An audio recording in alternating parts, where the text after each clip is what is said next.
What's going on, guys? Welcome to an updated version of my budget arsenal series. Today we're going to be talking about what guns you should buy if you have a $1,500 budget. What guns do you need to get to have all your bases covered in any given situation? Now, for those of you that don't know, about 4 years ago I did a series of videos talking about budget arsenal. What guns you should buy if you have $1,500, if you have $1,000, and if you only have $500. Now, obviously, in 4 years, prices and the market has changed, so that's why I want to update these videos to make them a little more current. Now, do keep in mind one thing. As I'm making these videos, we are going into the 2016 presidential election. So depending on the outcome there, things could change. I understand that, but let's all be hopeful, let's all be optimistic, and let's just say that things are going to be A-okay, all right? Now, today we're going to start with the $1,500 budget arsenal.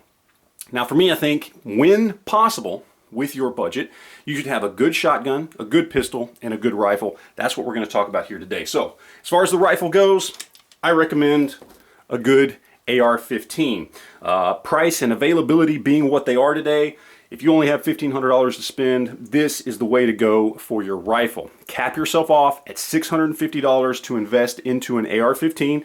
Doesn't seem like a lot to some people out there. It may seem like a whole lot of money to others of you out there, but $650 is a good price that you can get a good solid AR-15. In fact, if you want to be really, really budget friendly, you can go to places like Palmetto State Armory and buy an upper and a lower and build yourself a complete rifle for about $500. But I'm going to give you a little leeway room there. Maybe you don't want to do that. Maybe you just want to buy one. There are places out there where you can go buy a brand new AR-15 for $599. So prices, availability are out there. Cap yourself off at $650 for your rifle, and you can get yourself a good AR-15. Now, as far as the pistol goes, I'm going to recommend something like this. This is a Gen 3 Glock 17. There are many models of Glocks, obviously. If you don't like 9mm, if you like 40, whatever it is, find yourself a good Gen 3. They usually tend to run, even brand new, right around the $500 mark.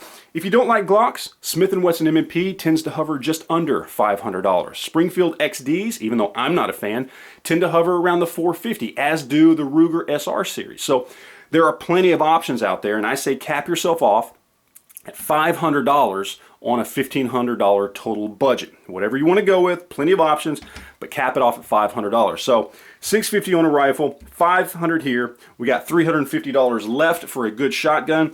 I'm going to recommend going with something like this. This is a Mossberg 500. We got a 7-shot, 7+1 magazine tube, so we got good capacity. Now, obviously, I've got some extras on here, okay, but I paid $320 for this shotgun. It was a good shotgun build. Came with the extra magazine capacity, came with good sights, everything else I added, so that's all butter on top of that price. But for $350, whether you go Mossberg, whether you go Winchester, whether you go Remington 870, you can get yourself a good, solid shotgun that will last a lifetime. So here's our budget breakdown. $650 here, $500 here, $350 there. That is $1,500 well spent on a fantastic, reliable, and durable budget arsenal.